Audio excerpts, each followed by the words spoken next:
I welcome everyone. Am I audible? Yes, you are. I welcome everyone to the first Guru Legal Moot Court competition, and I would request all the participants to kindly switch on their cameras.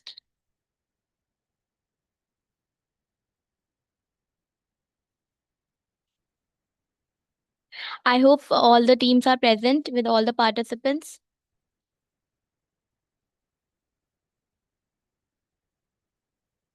Petitioners, kindly mark your presence.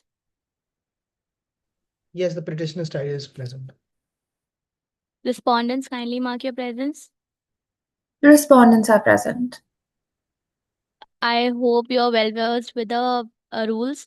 You will be given whatever time preferences you have selected. I'll give you a timestamp in the chat box at the last 3 minutes and then at last 1 minute and finally the time over. If there is any extension of time, that will be at the discretion of the judges itself. And I think we may begin with the rounds.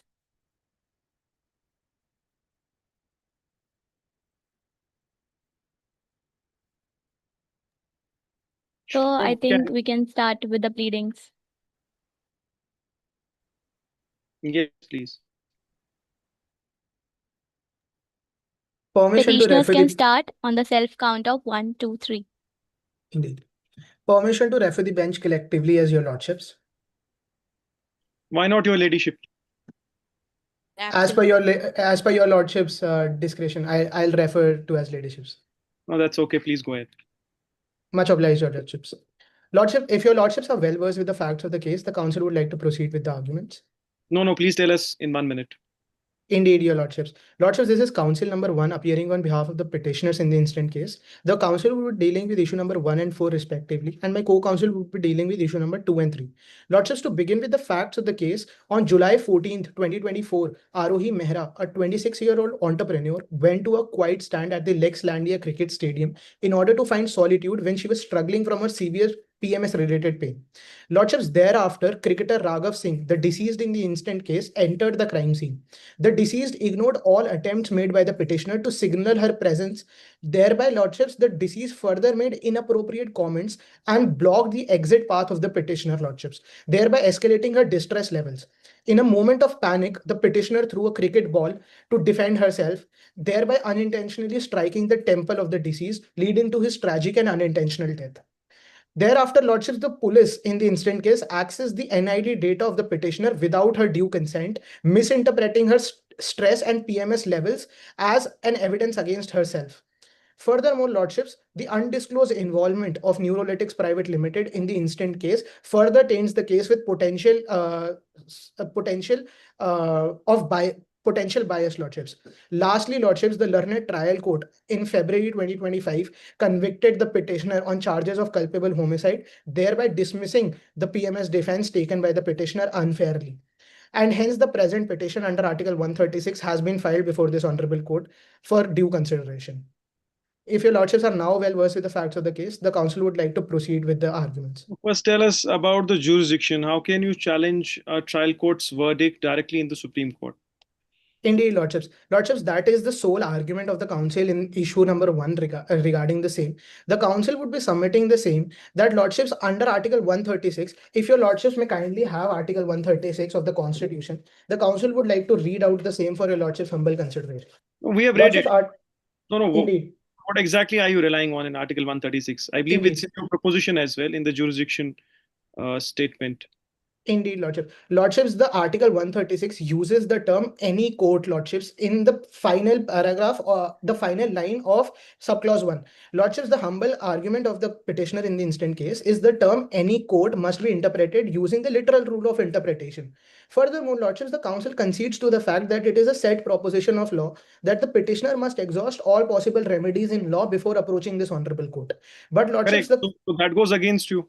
No, lordships, I am contending the same. That is the very position which the petitioners are contending. I am submitting the case of lordships Satwant Singh versus the state of Rajasthan. In the instant case, lordships, the court drew two particular instances when this doctrine of exhaustion of alternate remedies can be excused. Lordships, firstly, when the lower court's judgment raises grave injustices against the petitioners. And secondly, Lordships, when the case involves substantial question of public interest. Lordships, both these situations, as per the petitioners in the instant case, are very well satisfied. Thereby, the doctrine of exhaustion of alternate remedy is well excused in the instant case. In both the situations you are referring to, they can be well taken care of by the High Court. Indeed, Lordships, that is the sole argument of the petitioner, that Article Any 136 judgment provides. you have where trial court's judgment was challenged directly in the Supreme Court under 136? Yes, Lordships. One such instance is Rajendra Kumar Jain versus Where the is it state mentioned through in your proposition? Lordships. No, Lordships, this is the case compilation. If your Lordships allow, my researcher can share the screen and present the case compilation. This is an example which the council is quoting. Now, what happened in the case? Please tell us. When was this passed? Which court passed it? Lordships, this is a trial court judgment. In this case, Lordships, the trial court convicted the person on charges of murder. But Lordships, the trial court completely ignored certain key facts which the petitioner challenged through Article 136 remedy in the Supreme Court. Lordships, the Supreme Court held that Article 136 remedy is well available to the petitioner in this particular case, because the trial court erred in convicting the accused, because the trial court overlooked certain key evidences, Supreme thereby Court causing grave entertained. injustice. So what you are saying is Supreme Court Supreme Court entertained. directly entertained the Yes, special Lordships. petition. Indeed, Lordships. When was this judgment passed? Lordships, the year of the judgment, I'll have to cross-check with my researcher once. I'll get back to your Lordships on this regard. You will have to tell us the year of, because I'll get back, I'm Lordships. not aware of any such judgment. All I'll right, get back so in a few please go ahead. moments. Yeah, indeed, Lordships. What is the relief All that right. you're seeking from this court today? Lordships, I'm seeking a reversal of the trial court's judgment and an acquittal for my client. And today you think that this court will be in a position to reverse that judgment and not the High Court? Indeed, ladyships, the council concedes to the fact that that the Honorable High Court is also well equipped with the due remedies to treat such a case. But ladyships, it is as per the statutory mandate, there is no such bar on the petitioners in order to approach the Honorable High Court singularly. It is the discretion of the petitioners in order to decide the relevant jurisdiction which the petitioners want to access. And the petitioners have sought a remedy before this honorable court because the petitioners feel that the case involves a substantial unsettled questions of law which this honorable court needs to settle. Since ladyships, the jurisprudence around neural rights is not well settled, thereby it warrants a conclusive and authoritative ruling by this honorable court. Go on. Much obliged, your ladyships. If your ladyships permit, the council can start with the issue number 1's arguments. Yes, go on.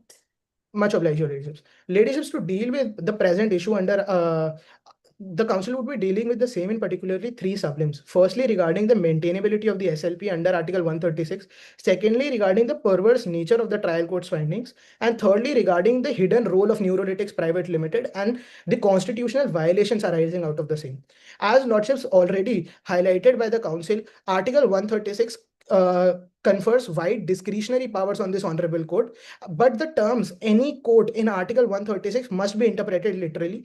Lordships, it is a set position of law that where the language of the constitution is unambiguous, it must be interpreted literally. And the same was held in the case of B. Premanand versus Mohan Koikal.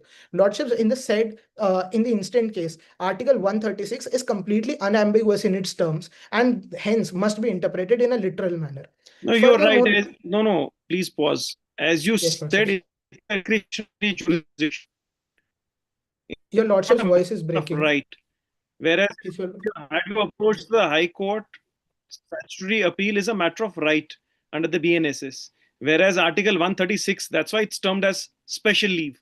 It's a discretionary relief. We might not agree with you. We may relegate you to the High Court. So it's not a matter of right to approach Supreme Court under 136. It's a discretionary relief. Court may or may not.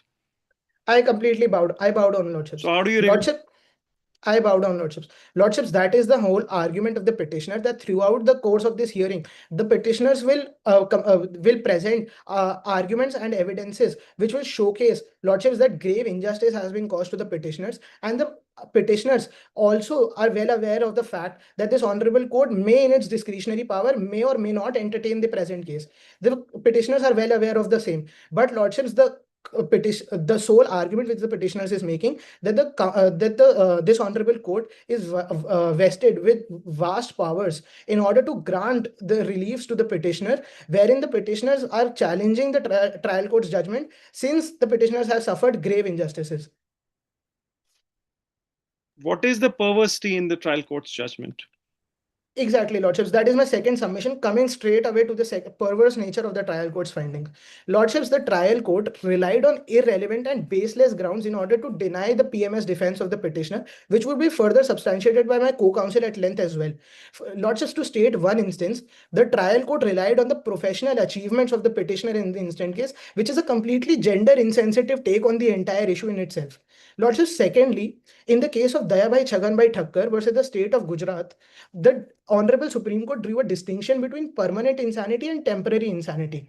Had Lordships this distinction been drawn by the learned trial court, Lordships, the claim of PMS of the petitioner could have well fallen within the ambit of temporary insanity, Lordships, thereby allowing the petitioner's claim of PMS. Lordships, which the trial court completely failed to take into consideration. Moreover, Lordships, it is a set What is position of temporary law. insanity? What is temporary insanity?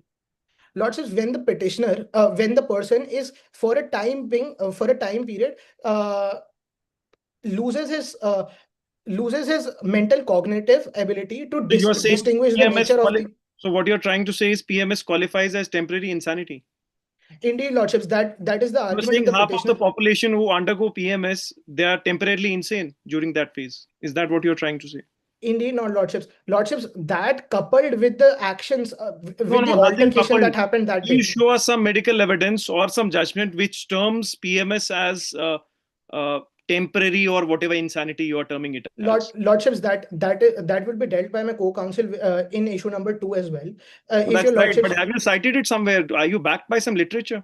yes, what indeed, you- Lordships. We are relying on medical reports as well as a judgment of the learned Rajasthan High Court, because PMS as a defense has only been pleaded in this country in one case law, which was one case before the Rajasthan High Court, Lordships. If that satisfies. What was what that? happened? Yeah. Yes. Sorry, go on. What is the case? What are the facts of that case and how are they applicable here?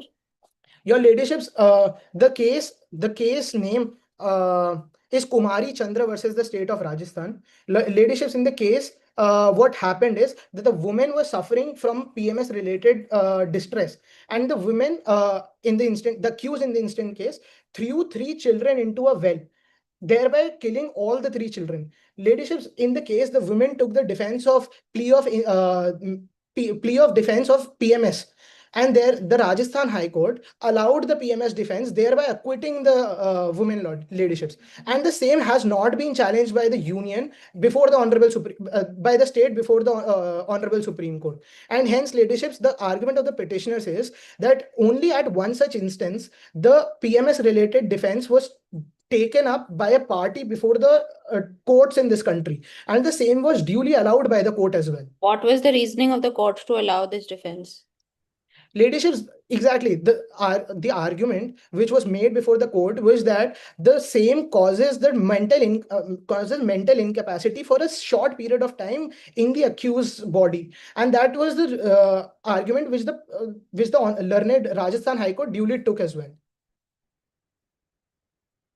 And is there a explanation or an Judgment, can you just yes? Indeed, Lordships. Is there an explanation on the time period of this insanity under PMS discussed by this court? Ladyships, there is no such specific time period wherein person can be termed to be specifically insane. But ladyships, there is enough and more international literature, as well as ladyships, secondary sources of law also substantiate the arguments of the petitioner, which would be made forth by my co-counsel in issue number 2 at length, ladyships. If your ladyships are satisfied, the council would like to proceed to issue number 4. If your ladyships can kindly grant me an extension of 3 to 4 minutes, I can complete my arguments. I don't think so. We can grant you 3 to 4 minutes. With my sister judge's permission, we can grant you 1 minute. Yes, absolutely. 1 minute to Lordship, conclude the remaining argument that you have to do. much obliged, ladyships. I'll try to summarize as finely as I can. Much obliged. Ladyships, to deal with the issue number 4, the council would specifically deal with the same in 3 particular submissions. Firstly, regarding the violation of the right to fair trial under Article 14. Secondly, the breach of autonomy under the DNR Act. And thirdly, regarding the culminative effect on the due process and judicial independence.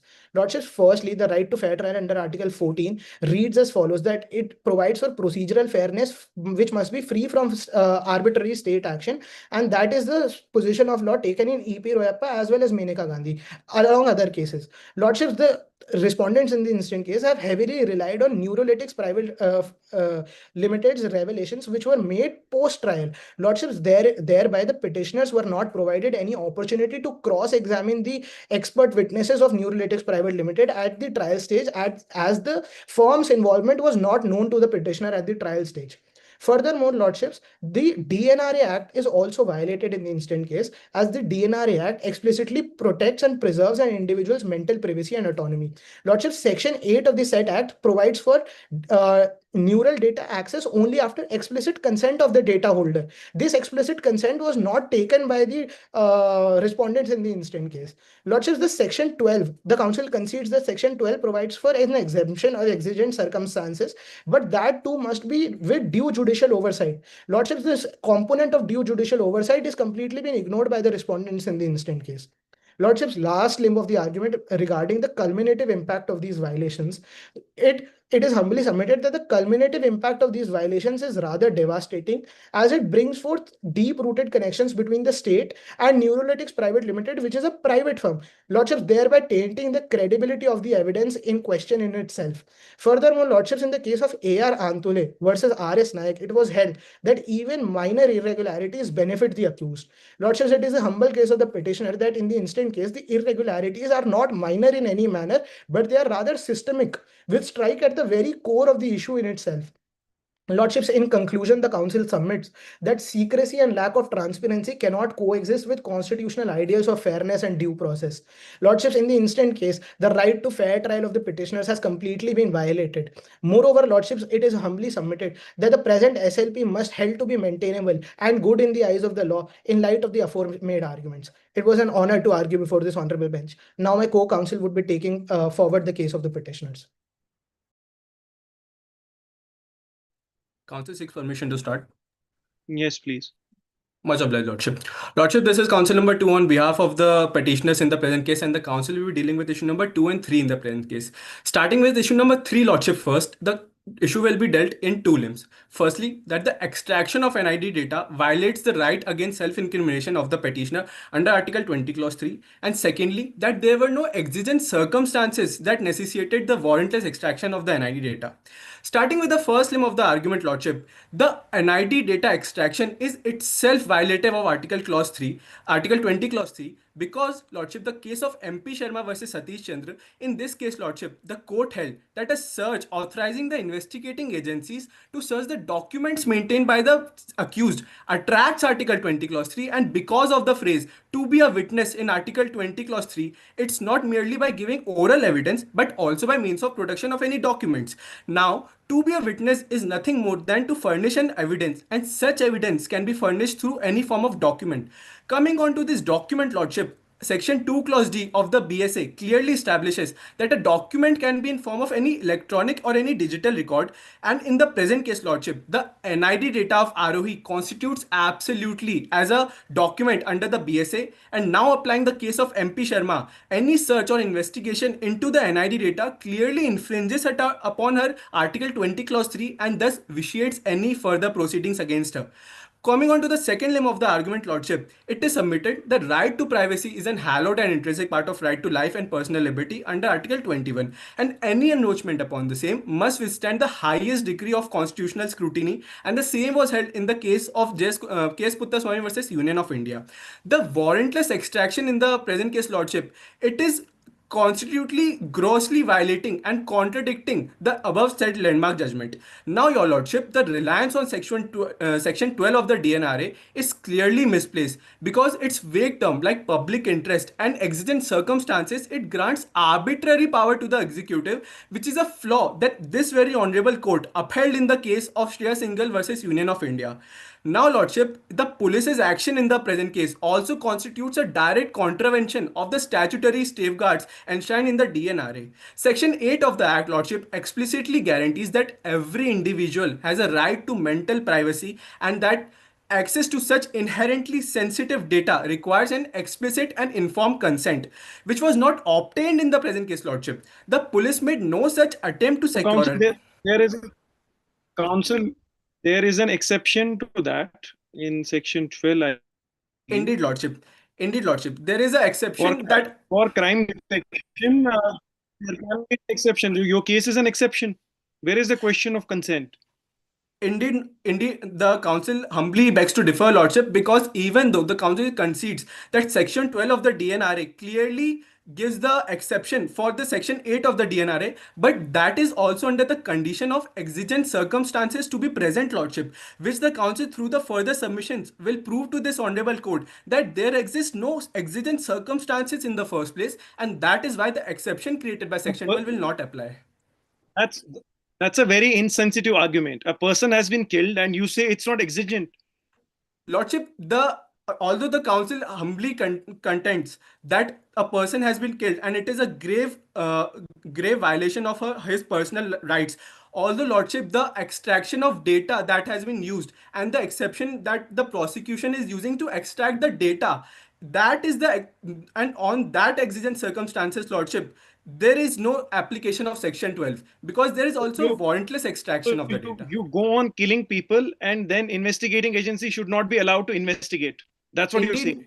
Indeed, not, Lordship. The council is not contending the same, although the council contends that a warrantless extraction of the data, Lordship, it is illegal in the present case because even if warrantless extraction has to be there, the exceptions to the warrant are not being met in the present case, Lordship. What turns on that? All right, even if it's warrantless, you understand what is the law regarding illegally obtained evidence? Indeed, Lordship. Illegally obtained evidence is still admissible so long as it's relevant. You may have other remedies for that. Even if we take your argument that it was warrantless, it was illegal. But the fact that evidence which was extracted is relevant, it will be held to be admissible. Where is the question of it was warrantless or with warrant? You may have other remedies against the agency, but not this argument that since it was illegally obtained as such, it shouldn't be looked into. Indeed, Lordship. For the same, Lordship, the council submits that even if this honorable bench takes and admits the evidence submitted by the prosecution through issue number 2, Lordship, it will be submitted and proved to this court that the evidence also does not infringe, also does not goes against the client due to the defense of PMS that will be taken by the petitioner, Lordship. If your Lordship is satisfied, may the council go ahead. Continue. Much obliged, Ladyship.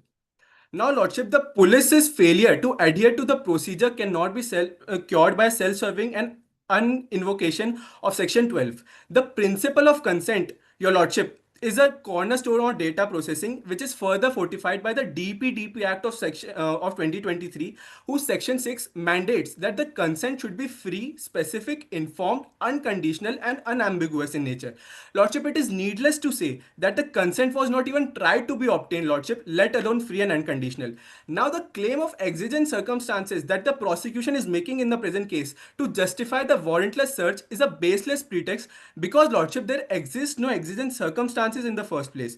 In the case of Karnail Singh versus State of Haryana, Lordship, the court emphasized that if the police believes that there are reasons due to which a warrant cannot be obtained, then such reasons must be recorded in writing. And here, Lordship, the Lexlandian police provided no such written justifications, and nor could they have. The NID data was securely stored on encrypted cloud servers managed by the Neuralink, which eliminated any form of imminent risk of destruction. The police had ample amount of 2 full days time between identifying Arohi and arresting her to obtain a warrant.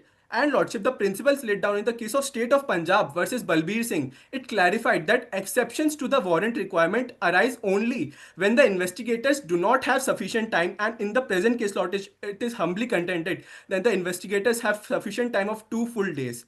If your Lordship is satisfied issue number 3, the council seeks permission to go ahead with issue number 2 of the case. Explain to me, counsel, that when did you have a chance to examine the evidence produced as well as cross-examine the prosecution's witness regarding the information and regarding your NID data?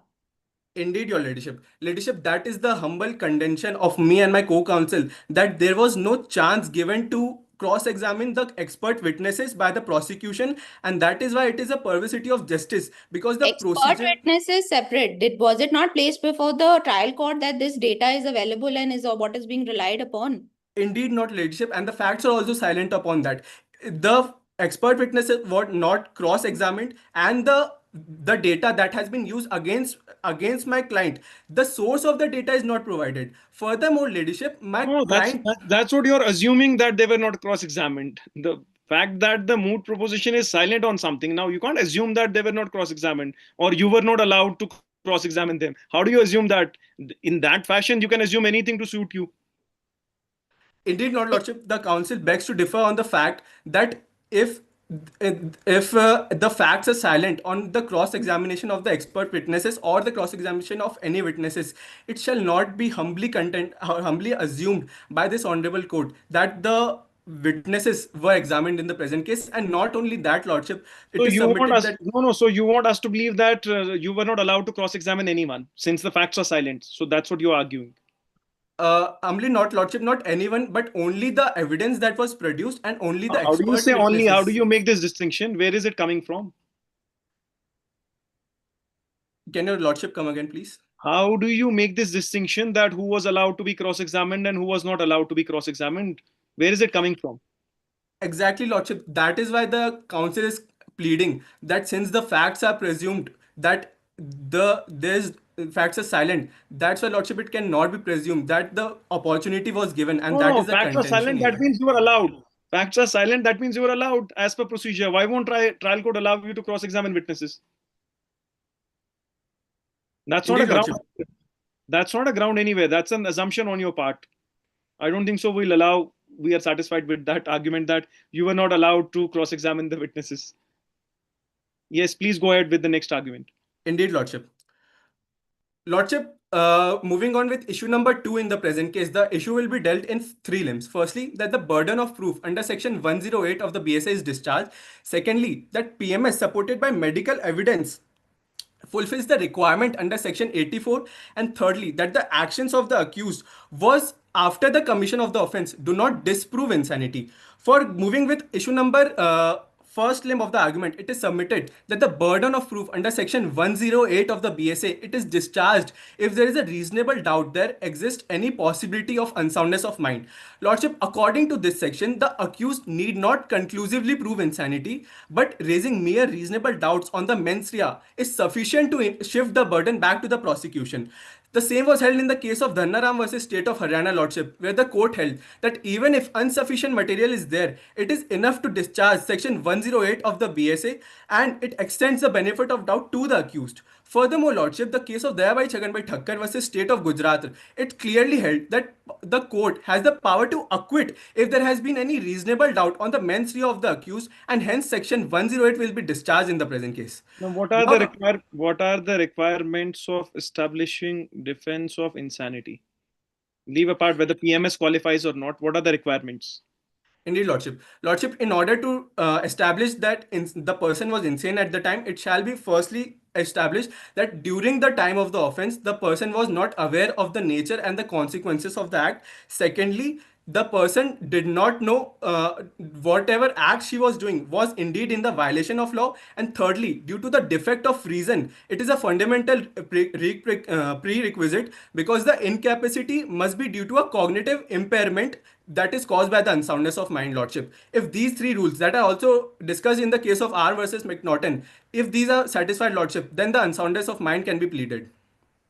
So I think most of us can plead it after the crime. If these are the requirements, most of us can plead at some point of time. We all have been through all these things, and we may not feel the way you are, pleading it. I don't think so. PMS qualifies specifically. We have been asking you for the literature regarding the PMS qualifying for, Lordship. as your Indeed, co-counsel Lordship. said, that temporary insanity. Where Indeed, is the Lordship. literature? Lordship, for the same, in the case of Kumari Chandra versus State of Rajasthan, the court took the medical report of the Duke Law Journal, which discusses upon the PMS as a legal defense. It states that, Lordship, the cortisol level in during a PMS is very high, and that results in a stress hormone, Lordship. Now, the council is not pleading that every woman suffering through PMS tends to react in such a manner, because lordship, not every woman is being put in such circumstances that were being put by my client by the deceased himself. The deceased put her in such a circumstance after she was telling that she was not comfortable and wanting to exit. So That you triggered the so PMS. understand. So you began with saying that cortisol levels are high. You understand cortisol levels are high at various occasions. You might be appearing in an examination, or today you are appearing before us. Your cortisol levels might be very high. So can we term you that you are temporarily insane? Indeed, not lordship. The council is not submitting the same, because lordship, the increase in the cortisol level should not be seen in an isolated manner, lordship. It So should then be how do we seen. see it? You argued this. How do we see it? Lordship, it should be seen with the previous conduct of the deceased in the present case that led to triggering of the cortisol level to such an extent that the woman was put in a fight or flight response, Lordship. So what That was is the why trigger? What was the trigger?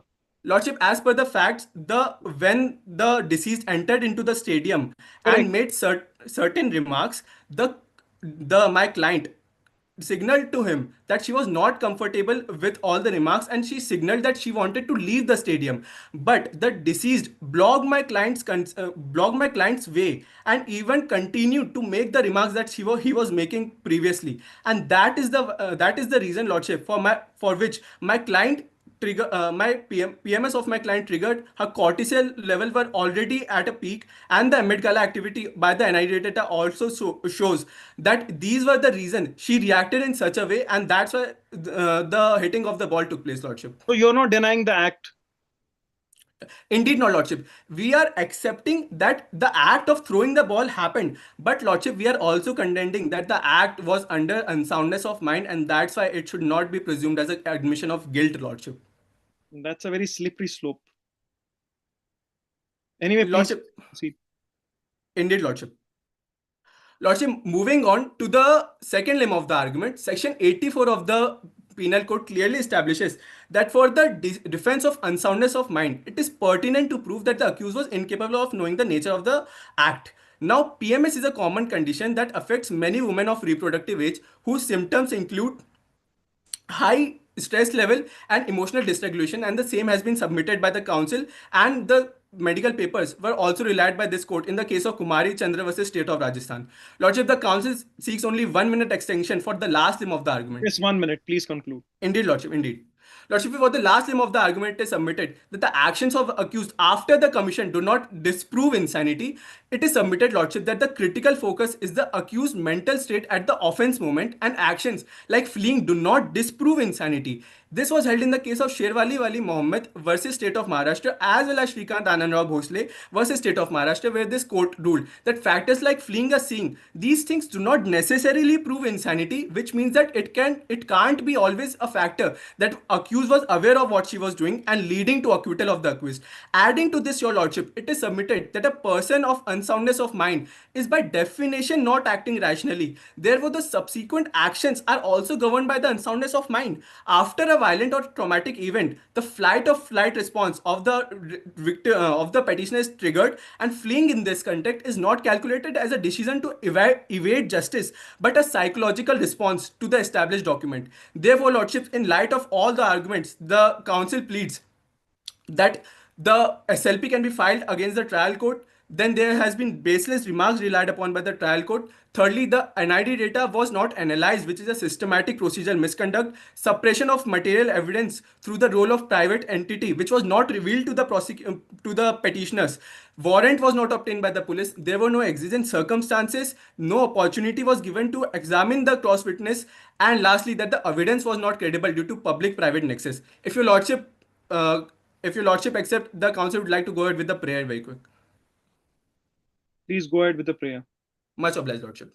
Lordship, wherefore, in the light of facts stated, issues raised, arguments advanced, and the authorities cited, may this Honorable Supreme Court of Flexlandia be pleased to firstly hold that the SLP is maintainable, secondly, declare that PMS qualifies as a valid defense under Section 84, thirdly, hold that the extraction of NID data violates petitioner's fundamental right, and lastly, that the undisclosed involvement of Neurolit violated petitioner's fundamental right under Article 14 of the right to fair trial and or pass any order it may deem fit in the interest of justice, equity, or good conscience, all of which is most humbly and respectfully submitted. That's This a was counsel number completely 2. wrong prayer. Have you seen what is a prayer in any SLP, be that civil or criminal? That's a completely wrong prayer. That's not a prayer you make in an SLP. SLP always has a standard prayer: grant special leave to appeal against the impugned final judgment dated so and so, passed by so and so court in so and so case number. That's all. There is no other prayer in an SLP. Anyway, thank Indeed, you. Lordship. The council was not aware of this and pleading us. All right. Much obliged.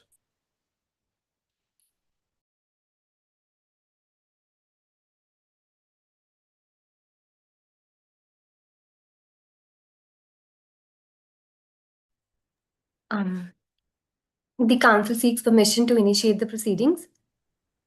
Yes, you're for the respondent. Yes, sir. Yes, Your Honor. May we, ma'am, with your permission? Yes, yes, please. Please go ahead. Much obliged. Greetings to the bench. The council acknowledges the gracious presence of the bench. However, for the sake of the brevity of the proceedings, asks for the kind consent of the bench to collectively address it as Your Honor. Yes. Much obliged. Your Honor, the council shall be representing the respondent in the matter of Ms. Aruhi Mehra versus State of Lex India. With the due permission of the bench, the council would like to state the statement of jurisdiction. Yes. Much obliged. Your Honor, the respondent appears before this honorable court under the jurisdiction invoked by the petitioner under Article 136 of the Constitution of Lex India. For the sake of the brevity of the proceedings, the council seeks permission of the bench to directly proceed with the arguments at once, or would the bench would like to hear the statement Please of... come to your statement of jurisdiction. You have clearly mentioned that Supreme Court does not have the jurisdiction to intervene under 136. Why do you say so? Your Honor, the respondent submits that the present matter lacks merits and therefore... No, that's merits is something else. No, when you argue, when you say that we don't have jurisdiction, it ends there. There is no question of going into merits. Your memorial clearly says the Supreme Court does not have the jurisdiction to intervene in this matter under Article 136. Now, Article 136 is very clear. The leave can be granted from the order of any court, any order, judgment, finding of any court, tribunal. So, how do you say that we don't have the jurisdiction? Your Honor, the Honorable Court can hear the matter, but what the contention of the respondent is that this power has to be exercised only in the cases where special some exceptional circumstances exist. So in that... That's right, but that's not what you have said. In the memorial, Your Honor? Yes, in your memorial, you are saying we don't have jurisdiction. Then I think you don't need to argue anything on merits. You can just argue on how we don't have the jurisdiction and it ends there as per you. Your Honor, it was just to state that as the present petition is not maintainable, so that is why... Yes, you could have put it in perhaps in better words. Anyway, please go ahead. Much obliged, Your Honor. Your Honor, the present case involves 4 issues for consideration, and the first and second issue I'll be dealing with it, and my co-counsel shall be dealing with the third and fourth issue. And so if the bench is pleased, the council seeks permission to proceed with the contentions on the first issue. Yes, please. Much obliged. Your Honor, it is humbly submitted that the present special leave petition lacks merits and therefore is not maintainable under Article 136 of the Lex Indian Constitution. The council shall be demonstrating the same in a trifold manner. First, that no miscarriage of justice has occurred. Second, that no substantial question of law exists. Third, that the investigative agencies and the judiciary have ensured compliance with the statutory safeguards. If the bench is pleased, the council would seek permission to proceed with the 3 broad submissions on the first issue. Yes. Much obliged. Your Honor, it is humbly submitted that no miscarriage of justice has occurred.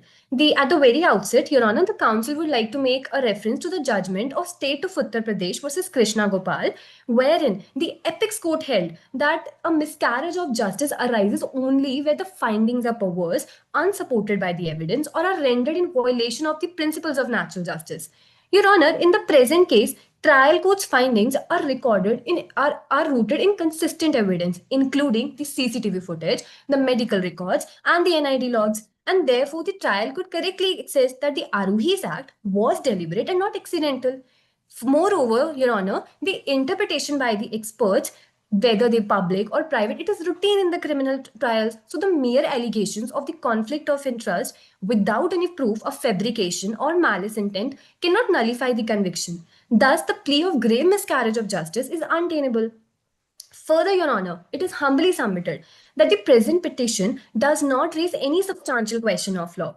Your Honor, in the judgment of Sir Chunnilal Mehta versus Century Spinning Mills, the Apex Court laid down that the test to determine a substantial question of law must first be of general public importance or affect the rights of the parties, and if so, then it must remain unsettled.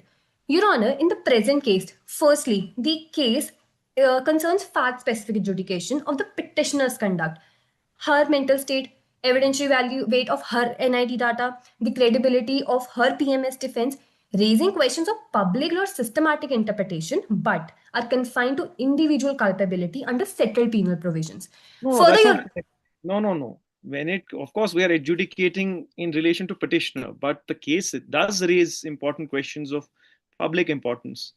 So that is not correct to say that it is individual in nature. Insofar as handling of data as well as the PMS, whether it can be a valid defense for temporary or otherwise insanity, that is a question of law.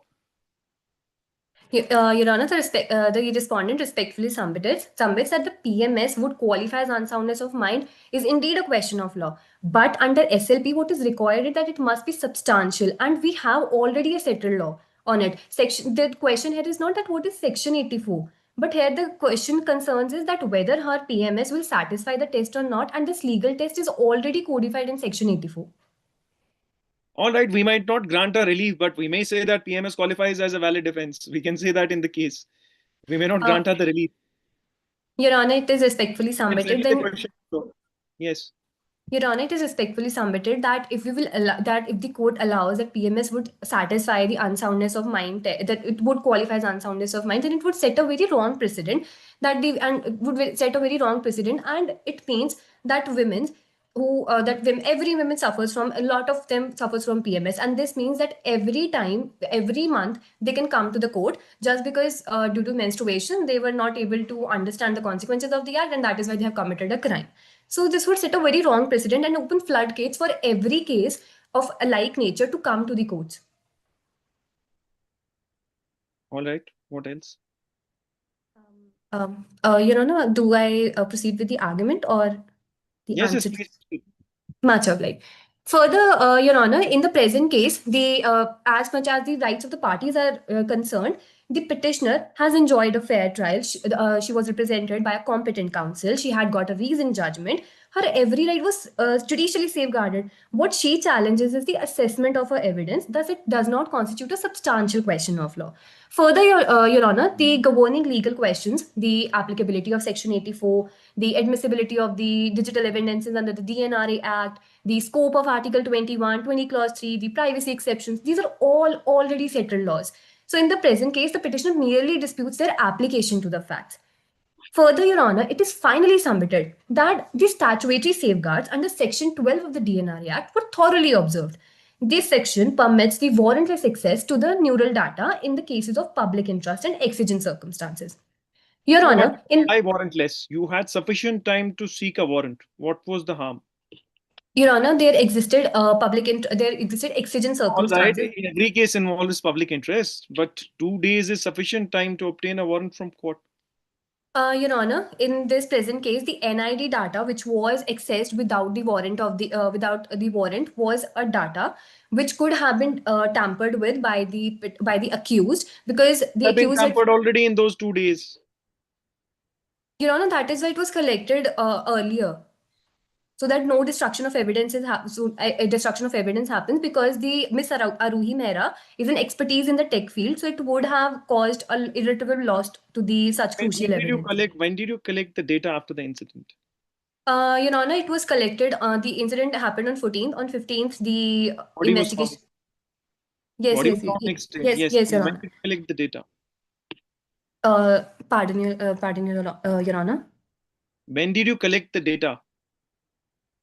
Your Honor, the data was collected on the 15th, after the day the investigation started. The day the investigation started.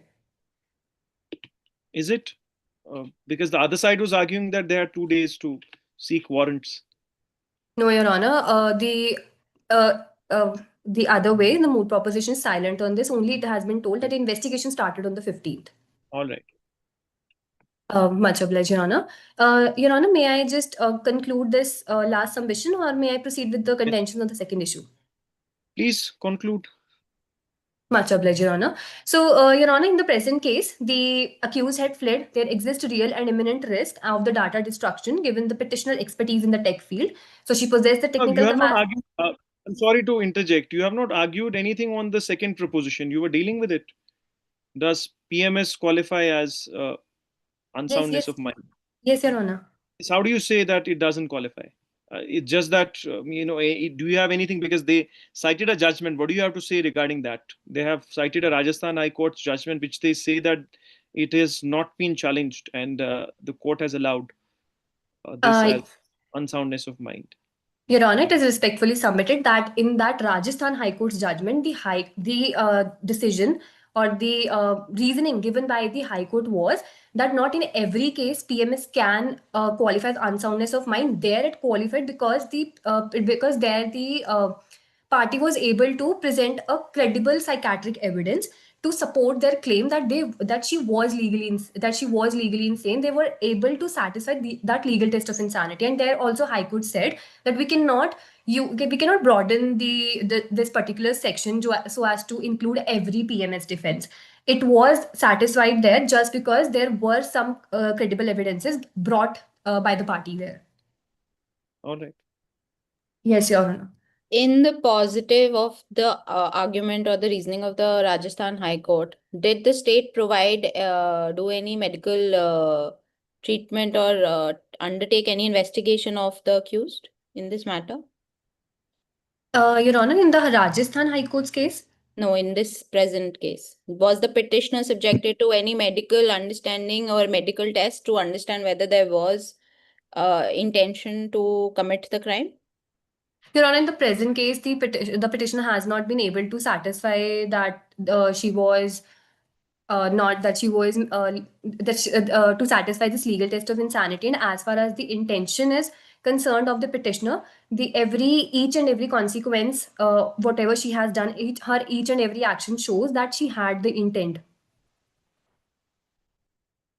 What actions?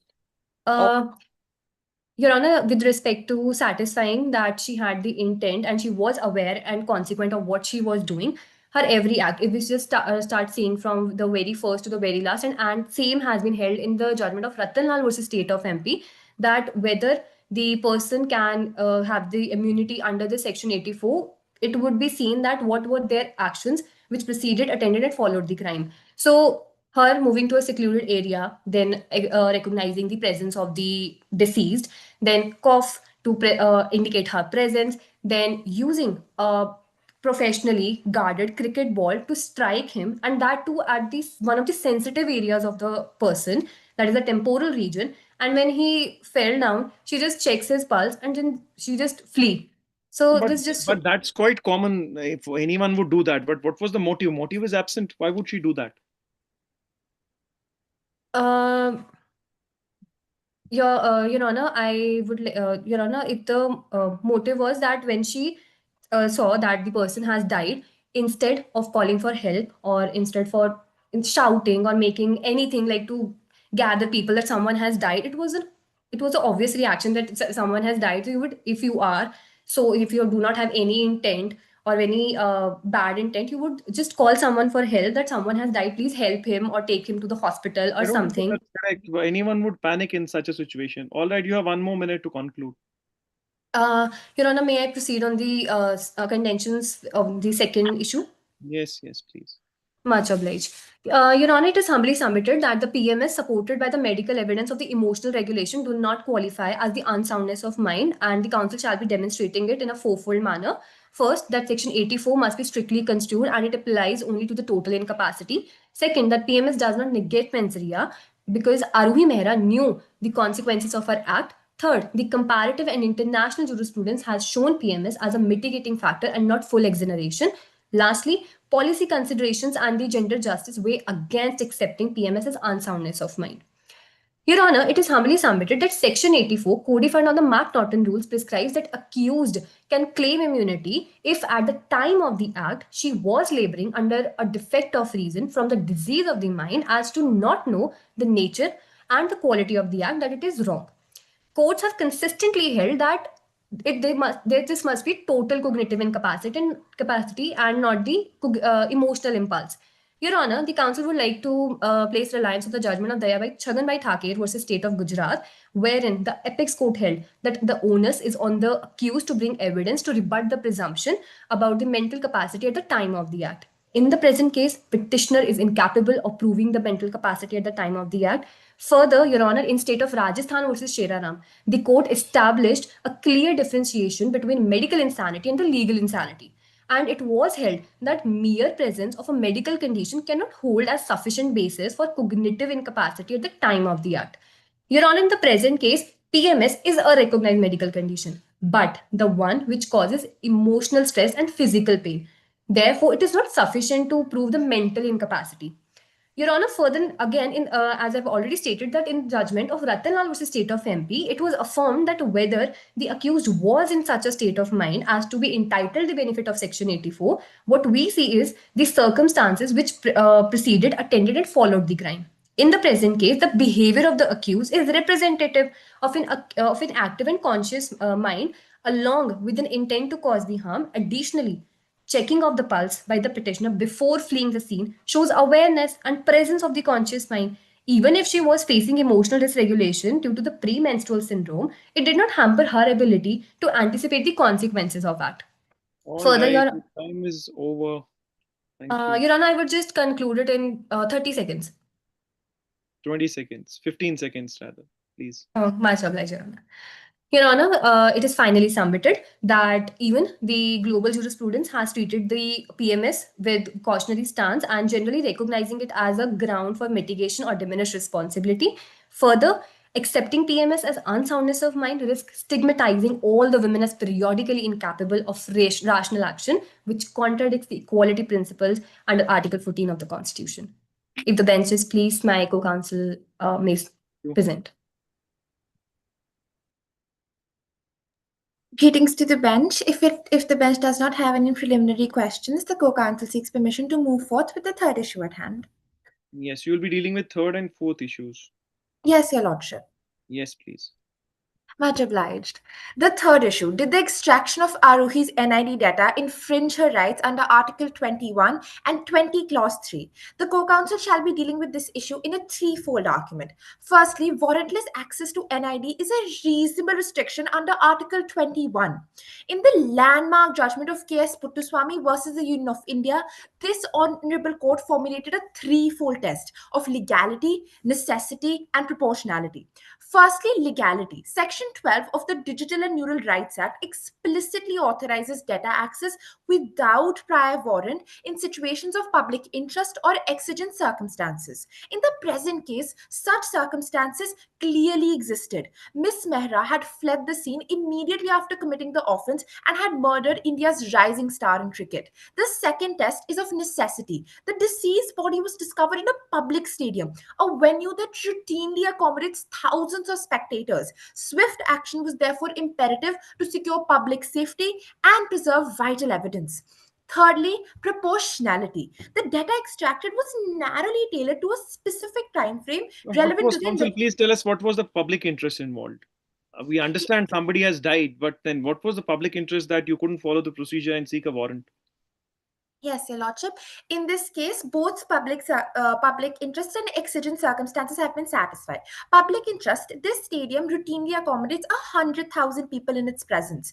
When a murder like this happens and the body of the deceased were discovered, a horrific news came out throughout the country. When such a venue where lakhs of people come is a home to crime, it is the duty of investigative agencies and our criminal justice system to ensure that justice is delivered swiftly and the That's right, accused. but you see, investigating agencies don't have to be, carried away by the populist opinions. They have to do their job as per procedure.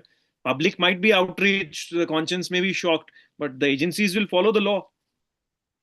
Of course, Your Lordship, investigative agencies do not yield to public opinion or sensationalization. However, it is their duty to ensure safety, a sense of trust in the public, a sense of safety in the public, and to ensure that public areas remain a place where citizens are able to access that place, citizens are able to go to that place which without fear. which you failed, admittedly. I mean, you failed to safeguard the life of a well-known cricketer, which you have failed. Now, what is left? And also access to a stadium. What is the public interest that you are trying to argue, that access to the stadium and the and the argument that just said has public interest related to it? Yes, access, not access. Your leadership in the term access maybe have been misinterpreted. Access was meant that when the public visits the stadium regularly, they should feel that the murder that was committed that has been brought to justice. And to answer the question of lordship, which was asked earlier, yes, it is truly tragic that the rising star of cricket in this country has passed away. However, in this particular case, we'll ensure justice. In addition to that, the term public interest has been judicially interpreted in two cases, which the council would like to cite. Firstly, is the So PUCL that's was. fine. We understand public interest, but in this case, the argument on the other side is that you did not follow the safeguards under the Act to extract this data. Now, what was the exigency when you had other evidence, perhaps to bring home the guilt? What was the event? What was the occasion to access the data without consent, without warrant? And doesn't it violate Article 20, Sub-Article 3? Yes, Your Lordship. First, I'd answer your question in a twofold manner. Firstly, addressing why was there a warrantless extraction, and then moving forward to Article 20, Clause 3. The first Yes. part of the question, which addresses why was there a warrantless extraction, a lot of judicial precedents have allowed that due procedure must yield to fair investigation. This is the case of R.M. Malkani versus the state of Maharashtra. In this particular case, the accused, Ms. Arohi Mehra, enjoys influence in the tech space. Thereby, it was essential to ensure that the data was extracted within a timely manner, which would ensure that Ms. Mehra was brought to her guilt. The second part of your question, Your Lordship, is related to Article 20, Clause 3. The NID logs which were extracted were firstly non-testimonial in nature. They were secondly non-communicative in nature. And thirdly, they were purely physiological in nature. Indian jurisprudence has historically given a limited scope to testimonial compulsion to compelled oral or written statements. In the case of State of Bombay versus Kathi Kulu Ulag, an 11-judge bench of the Supreme Court had held that collection of fingerprints, handwriting samples, or physical evidence does not amount to testimonial compulsion. In this case, brainwave patterns merely show that the petitioner at the time of commission of act was conscious of their actions. Now, what were the facts of Kathikalu Ogat case, which you just mentioned? Yes, Your Lordship. In the case, there were multiple accused that challenged that they were being compelled to give their fingerprints or handwriting samples. They had argued that this is a violation of Article 20, Clause 3. The issue in this matter was mainly of testimonial compulsion. In this very judgment, the court had held that physical evidence cannot be amounted to testimonial compulsion, and Article 20, Clause 3 protects only compelled communication of personal knowledge and not physical data. Now, are you aware of Selvi judgment? Yes, Your Lordship. Yes, please tell us about that. What does Selvi say? Selvi versus the state of Karnataka prohibited forcible extraction of testimonial responses. However, it explicitly. By way of what? Brain mapping? Brain mapping. Yes. May I answer, Your Lordship? Yes, yes. Much obliged, Your Lordship. It explicitly stated that non-communicative physical evidence like brain mapping or narco analysis is admissible. However, it needs to be done with strict statutory regulations. In And this, firstly, with the consent of the person concerned. It can't be yeah, without the consent. yes, Your Lordship. However, the nature of evidence which was in concern in Selvi versus the state of Karnataka is not similar to the nature of evidence that is being discussed in this particular case. Even in arguendo, if it was assumed in this very case, the evidence was extracted in a conclusion in adherence with statutory provisions, as in the Section 12 of the Digital and Neural Rights Act. Thereby, the actions of the investigative agencies are in line with the guidelines given by this very honorable court. All right. May I continue, Your Lordship? Yes. Much obliged. Since my first two broad contentions of issue 3 have already been addressed in the answering of the contentions of Your Lordships and Ladyship, I shall move to the last broad submission, which is the admissibility and reliability of NID evidence as legally sound. The Supreme Court of Lexlandia in Kiran Patel was the state of Lexlandia, for which, if it may please the bench, refer to para 80, page 32 of the memorial of the respondent, unequivocally held that AI-generated evidence is admissible as long as the chain of custody is intact. If your lordship and your ladyship is pleased, the council seeks permission to move How do forward. you know? How do you establish chain of custody here? Yes, Your Lordship. The chain of custody is established by the actions of the petitioner. She was conscious of her actions in throughout this chain of No, I custody. think you are. I think you have misunderstood what is chain of custody. It has nothing to do with the petitioner. It has to do with the investigating agency, how they collect evidence. That's what is termed as chain of custody. From the collection till its analysis and till the time it's presented in the court, the chain has to be consistent. Yes, Your Lordship. The chain of custody. So how do you establish chain of custody here from the time you extracted data till Yes. court?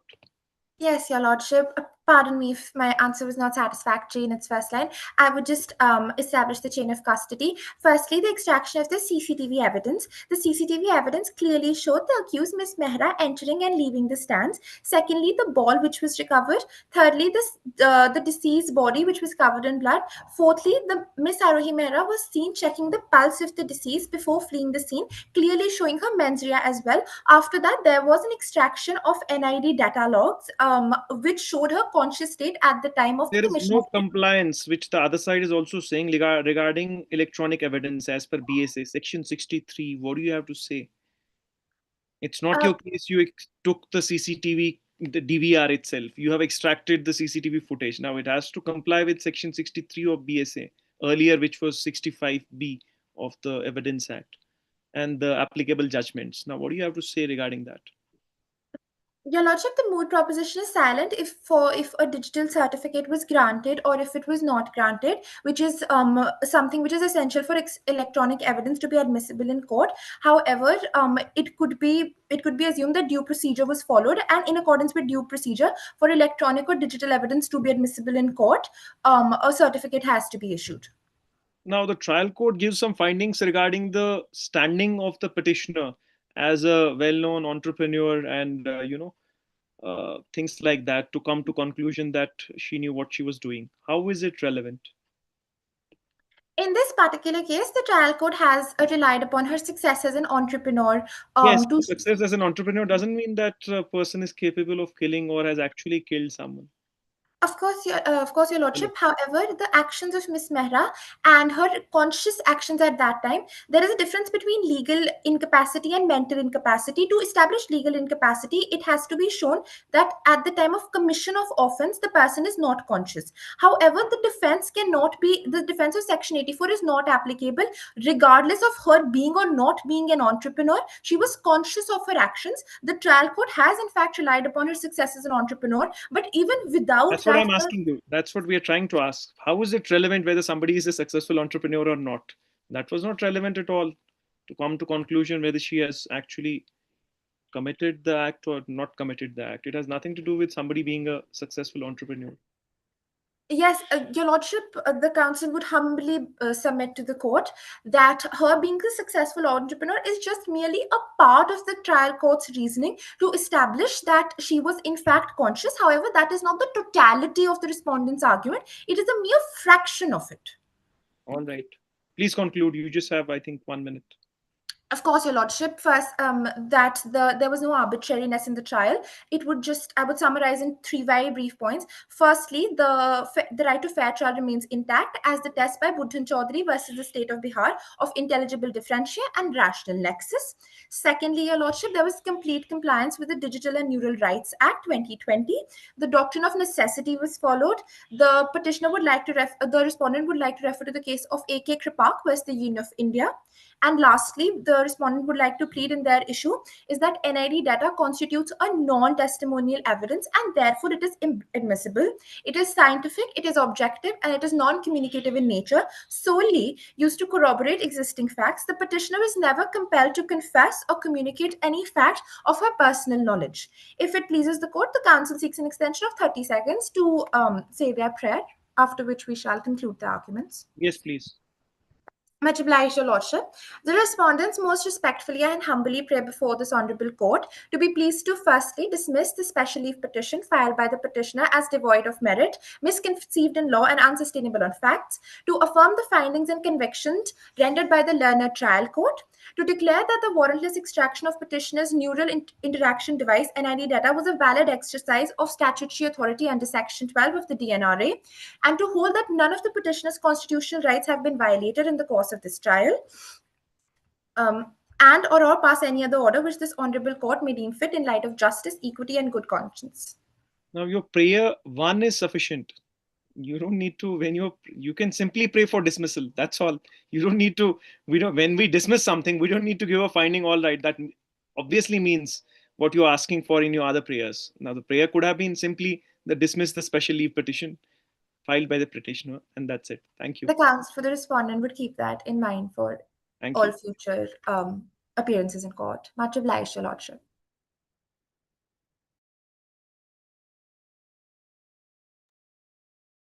Yes, Court Master. If Your Lordships now permit, the council would like to begin with the rebuttals. Yes. Much obliged, Your Lordships. Lordships, first of all, at the very outset, the council would like to draw this court's attention to page 3 of the fact sheet, Lordships, wherein it has been completely stated that defense was not informed about the role of Neurolytics Private Limited at the trial stage itself, which my learned opposing counsels have completely ignored. Lordships, dealing with the next argument regarding the public importance of the instant case, Lordships, it is humbly submitted that the neural rights, the jurisprudence around neural rights is still an evolving area of law and needs the authoritative ruling by this honorable court. Furthermore, Lordships, the safeguards under the DNRA Act are not completely met in the instant case. Lordships, the council concedes to the fact that the DNRA Act provides for handling of neural data, but Lordships, the said Act does not provide for giving that sensitive data to a private organization in order to determine the fate of that data.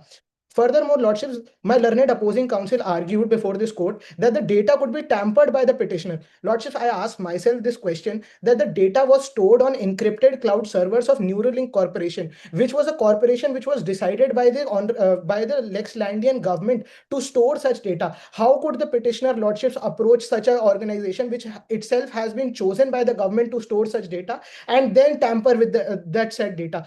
I completely fail to understand, Lordships. Moreover, Lordships, PMS is the PMS defense of the petitioners is well documented on page 2 of the fact sheet as well as clarifications number 15. Furthermore, hence, Lordships, the instant case is similar to the case of Kumari Chandra because the PMS defense of the petitioners is well documented in nature. Furthermore, Lordships, moving to the case of Dayabai Chaganbai Thakkar, which my learned opposing counsel brought forth, Lordships, the counsel concedes that the case drew a distinction between medical and legal insanity, but the same case also drew a distinction between permanent and temporary insanity, which my learned opposing counsel completely overlooked.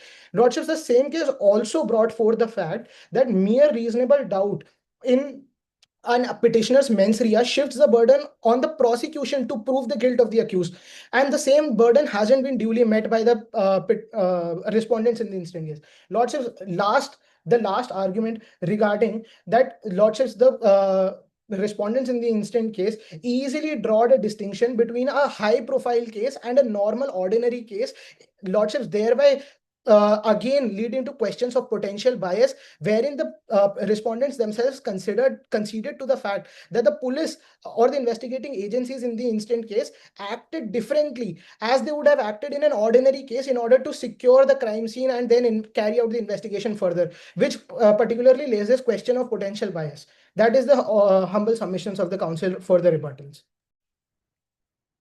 All right. The counsel for the respondent shall firstly be addressing the rebuttals and then putting forth their own rebuttals. Firstly, the role of neurolytics was exposed within a week after the arrest in accordance with the Moot proposition. It's given in page 3. After a week, that was July 2024. In October 2024, the trial began. Thereby, the counsel for the accused had 3 months to ensure that their defense was valid. If within 3 months they could not question neurolytics or could not have a valid defense come forth, that means an incompetence on the counsel of the accused rather than the responsibility of the state. Secondly, this case is not of public importance. It rather only questions the individual facts of the petitioner and only seeks individual relief for the petitioner, which could be a criminal appeal in the High Court, however, does not have the ingredients for a Supreme Court maintainability. Thirdly, tampering of evidence is very much possible by the petitioner. She had a huge net worth in the tech world. In addition, she was already in talks with Neuralink for a future project. To ensure their continued cooperation, the petitioner could have easily used her contacts in the technological world to tamper with evidence. Fourthly, PMS as a defense in Kumari Chandra is different in this case. In this case, the petitioner's checking of the pulse and thereafter fleeing the scene clearly shows that she was completely present at the scene of the crime. And fifthly, the petitioners have mentioned the case of Dayabhai Thakkar versus the state of Gujarat in a narrow interpretation. The court had decisively held that the onus to prove incapacity is on the petitioner. It is on the accused to satisfy the standard of a prudent man as held by the court, which the petitioner has failed to do so. And lastly, the high profile nature of the case. To ensure that the public has continued trust in the criminal administration, the case was given a slight of more importance. And now lastly, the respondent's arguments that firstly, the SLP filed by the petitioner does not satisfy the grounds for maintainability necessitated by a special leave petition. There is no grave miscarriage of justice and mere allegation of a procedural lapse cannot mandate an SLP. Secondly, the grounds for approaching the court by the petitioner remain vague and ambiguous. Ms. Mehra was convicted in a proper criminal trial in accordance with the principles of natural justice. Thirdly, the petitioner's plea to validate PMS as a valid defense lacks rationality and represents patriarchal notions. The argument would suggest that women periodically and episodically lose their cognition every month and the burden of any action committed during menstruation should be discharged. The petitioner has also equated medical insanity and legal insanity, which was given in the state of Sheraram versus the state of Rajasthan versus Sheraram, for which the honor may refer to page 25 of the memorial.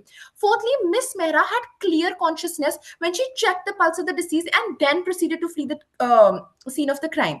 Fifthly, fundamental rights are subject to reasonable restrictions and the actions of the state were legitimate and in accordance with the test given under K.S. Puttaswamy judgment and Modern Dental Health College judgment. Seventhly, in arguendo, if it is assumed that there was a minor procedural lapse in collection of evidence, the state of Maharashtra versus Natwarlal Damodar Das Soni authoritatively held that an illegality in an irregularity in the process of search does not lead to the non-validity of the evidence. Also, it is important to mention that the Rajasthan High Court judgment, which the petitioners, the learned counsel for the petitioner has repeatedly referred to, does not bind the Honorable Supreme Court. It is merely advisory in nature. Therefore, that judgment cannot be used for precedence in this court. Eighthly, the petitioners are trying to mislead the court by twisting of the facts. The petitioners had a full opportunity to rebut the evidence by the respondents in the trial court a week after Arohi's arrest, after Newlick's role was discovered. That would conclude the rebuttals from the side of the respondent. The respondent thanks the court for its time. Thank you. Thank you. Judges, thank you for bearing the session. I would now request you to kindly give our participants feedback, which would add up to their legal acumen.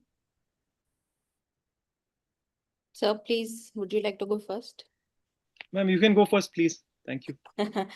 I think First of all, congratulations to both the teams to be in the final rounds. And second, I think all of you did a fantastic job, and also the pressure that both of us did put you under, you were able to stand through and not falter in the argument that you have very well prepared. Um, of course, I understand that this is a moot, and there are specific manners in which you have been taught to appear and the manner in which you have to speak, etc. There are certain mannerisms that do not translate back in the real world. I think that you will find out as and when you do appear before the actual Supreme Court of India as well as the High Court. Those mannerisms, I think, of course, you will learn that. I think the only one that I would like to point out is the fact of repeating the questions of the judge, as well as I think when in your answer, which sort of goes to show that that you are not sure of what you're saying and you're buying time. So rather than I think at the time when the judge is asking a question, just pick up the main point, pick up the main word, and then answer the question. Otherwise, I think all of you did a very good job, and good luck for your future as well as the competition. Thank you, ma'am. As my sister judge said that both the teams, both the sides did a commendable job. There is no doubt about it. And as my sister judge said that once you appear in the real courts, it's different. It's not exactly how we do in mooting, but be that as it may, see, the mooting in college is all about learning to think, speak, and reason like a lawyer. And I think both the sides have done excellent progress on that path. Reasoning like a lawyer, thinking on your feet, and trying to reply. What you can avoid is something when you don't know answer to something, you can be upfront about it. You can plead ignorance, or you know rather than saying, and when you say that you will come back on something, that's not what exactly happens in moot courts. In fact, in real courts as well, when a judge is asking us, we might be taking a particular line of argument, but when a judge is asking us a question, you can't just brush it aside. Either you say that you don't know, or you have to answer it. So we should try to avoid, as my sister judge was saying, that you're just repeating the question, which shows that you're just trying to buy time. Don't repeat the question, just try to answer. And if you don't know the answer, you can simply say that you're not aware, or you plead ignorance. Rest, as I said, you have done it was a commendable effort on your part. We don't know which year are you in, and I don't think so we're allowed to ask you, and that's fine. Whichever are you in your law school, both the sides, both the speakers on both sides have done a commendable job. And we wish you all the success and all the best in the upcoming moot courts, whichever you participate in. And you should try to participate at least. I mean, when I was in law school 10, 12 years back, I would make an endeavor to at least participate in one moot court in a semester. So if you have time, please take out time. It doesn't matter whether you make it to finals or not. Participation comes first. By the time you are in prelims, in fact, in most of the moot courts, our team would get eliminated in the prelims itself. But doesn't matter. While you prepare the memorial and you go through all those exercises while preparing the arguments, you learn a lot. So try to participate in as many moots as you can, and improve your research skills, cite good judgments, and know well, when you're citing a high court judgment before Supreme Court, you can very well say that of course it's not binding, but then nonetheless the reasoning is sound. As the other side, petitioner side, pointed out that Rajasthan High Court judgment has not been challenged. That's very important.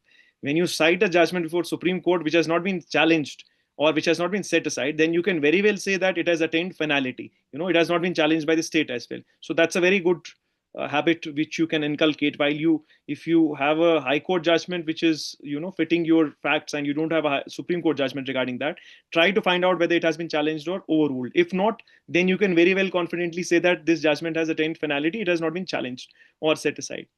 Otherwise, if it has been challenged, not stayed or set aside, you should say that though the judgment says so and so, but it has been challenged, not stayed. Rest, as I said, at the cost of repetition, you both were really good. Wish you all the best. Thank you. Thank you, judges, for enlightening our participants with such good remarks.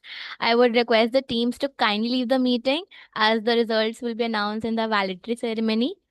So, and I would request the judges to kindly stay back.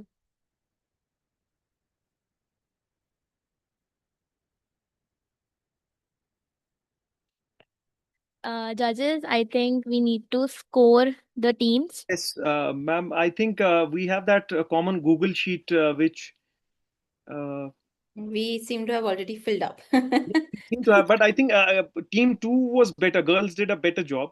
I think though both were equally